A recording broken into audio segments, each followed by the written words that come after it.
여러분, 최근에 엄청나게 화제가 됐던 애플 비전 프로 다들 한 번쯤은 들어보셨죠? 근데 이게 그냥 신기한 기기 하나가 나온 게 아니고요. 무려 1,000억 달러, 우리 돈으로 140조 원에 달하는 거대한 확장 현실, 즉 XR 산업의 미래를 보여주는 하나의 신호탄이라고 할 수 있습니다. 그래서 오늘 우리가 던져볼 질문은 바로 이겁니다. 이렇게 디지털 세상과 실제 세상이 점점 합쳐지고 있는데 과연 누가 이 다음 세대의 현실을, 이 새로운 판을 짜고 있는 걸까요?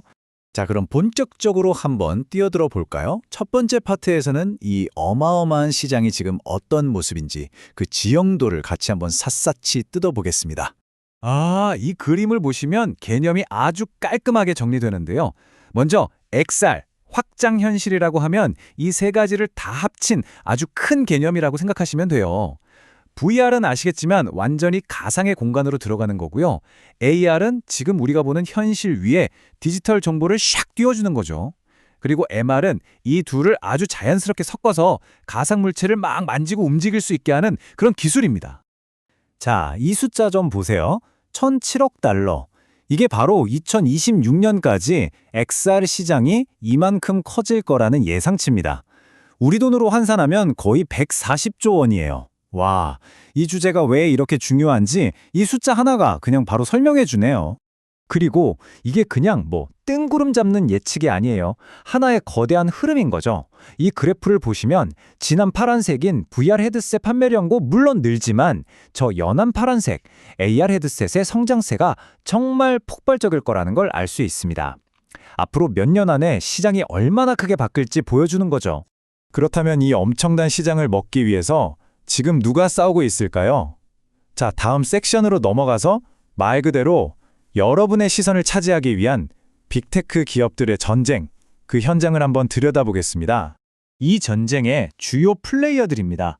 왕좌를 굳건히 지키려는 메타, 게이머라는 확실한 타겟을 공략하는 소니, 그리고 무섭게 치고 올라오는 도전자, 피코, 마지막으로 이 시장의 판 자체를 흔들 수 있는 파괴자, 애플까지. 각자 노리는 시장도 전략도 다 다릅니다. 이 그래프를 보면 전장의 상황이 한눈에 들어옵니다. 파란색인 메타가 여전히 압도적인 1위긴 하지만 자세히 보면 그 점유율이 조금씩 줄어들고 있어요. 그리고 그 틈을 소니와 피코 같은 경쟁자들이 야금야금 파고들고 있죠. 이제 메타의 왕자가 예전만큼 안전하지만은 않다는 신호입니다. 왼쪽이 바로 시장의 지배자, 메타의 퀘스트 3입니다. 게임부터 소셜 활동까지 아주 폭넓은 엔터테인먼트 시장을 노리고 있죠. 반면에 오른쪽, 소니의 플레이스테이션 VR2는 딱 하나, 콘솔 게임 경험에만 모든 걸 집중합니다. 넓게 가느냐, 아니면 깊게 파고드느냐, 전략의 차이가 확실히 보이죠. 그리고 여기 시장의 판도를 완전히 바꿔놓을 수 있는 두 주자가 더 있습니다. 왼쪽은 틱톡의 모 회사, 바이트댄스가 만든 피코4인데요.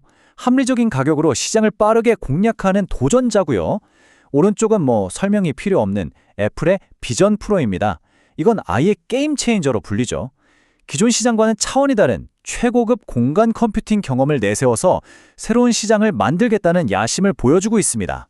자, 이번에는 시야를 좀 좁혀서 아주 현실적인 고민을 들여다볼까 합니다. 바로 우리나라, 한국의 이야기인데요.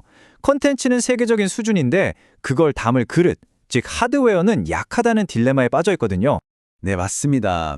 한국은 전 세계적으로 XR 컨텐츠, 특히 게임 분야에서는 정말 알아주는 강국이에요. 그런데 말이죠. 정작 그 재미있는 컨텐츠를 즐길 수 있는 기기, 이 디바이스를 만드는 능력이 있어서는 이야기가 완전히 달라집니다. 이 그래프가 그 불균형을 정말 적나라하게 보여주는데요. 우리나라 XR 산업 매출을 뜯어보면 무려 80%가 컨텐츠에서 나옵니다. 그런데 기기, 즉 디바이스를 만들어서 버는 돈은 고작 3%에 불과해요. 와, 이 차이 정말 극단적이지 않나요? 이걸 수출 시장으로 넓혀보면 문제는 더 심각해집니다. 수출액의 85%가 콘텐츠인데 그마저도 대부분이 게임이에요. 반면에 디바이스 수출 비중은 여전히 3%, 국내 시장이랑 똑같습니다.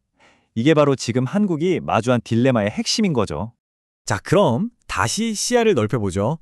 이 모든 가상현실, 증강현실이라는 마법을 실제로 가능하게 만드는 건 결국 기술이거든요. 이 확장현실 경험을 떠받치고 있는 4개의 핵심 기능은 과연 뭘까요? 바로 이 4가지입니다. 첫째, 우리 눈앞에 가상세계를 생생하게 보여주는 디스플레이 기술. 둘째, 사용자의 머리와 손의 움직임을 정확하게 따라가는 트래킹 기술. 셋째, 이 모든 가상 그래픽을 실시간으로 그려내는 렌더링. 그리고 마지막으로 가상세계와 내가 상호작용하게 해주는 인터랙션 기술이죠. 이 네 가지가 완벽하게 조화를 이뤄야 진짜 같은 몰입감이 만들어지는 겁니다. 특히 트래킹 기술에서 이 6자유도, 영어로는 6DOF라고 하는 게 정말 중요한데요. 이게 뭐냐면 그냥 고개만 까딱까딱 돌려서 주변을 보는 수준을 넘어서서요. 가상 공간 안에서 제가 직접 일어서고 앉고 걸어 다닐 수 있게 해주는 기술이에요. 이게 바로 진짜 같은 몰입감의 핵심이고 요즘 나오는 웬만한 헤드셋에는 다 기본으로 들어가 있습니다. 그럼 기술력은 현재 어느 정도 차이가 날까요?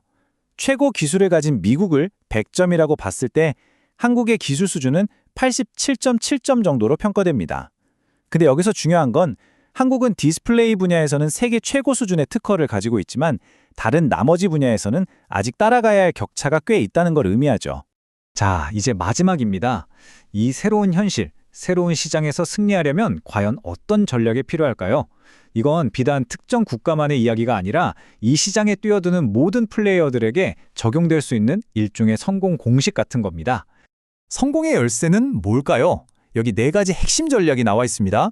첫째, 아무나 만들 수 없는 아주 핵심적인 부품과 기술에 집중해야 합니다. 둘째, 실리콘밸리처럼 관련 기업과 인재들이 한데 모여서 시너지를 낼 수 있는 기술 허브, 즉 클러스터를 키워야 하고요. 셋째, 지금 당장은 VR이 대세 같지만 결국 시장은 AR과 MR로 확장될 게니 미리 준비해야 합니다. 그리고 마지막으로 가장 중요한 것, 아까 본 한국의 딜레마처럼 아무리 컨텐츠가 뛰어나도 그걸 담을 좋은 하드웨어가 없으면 아무 소용이 없거든요. 이 둘 사이의 간극을 메우는 것, 이게 바로 성공의 가장 큰 열쇠가 될 겁니다. 이렇게 우리의 현실과 가상세계가 점점 더 뒤섞이고 하나가 되어가는 미래. 여러분은 과연 누가, 어떤 기업이 또 어떤 나라가 이 새로운 현실의 규칙을 만들고 주도하게 될 거라고 생각하시나요?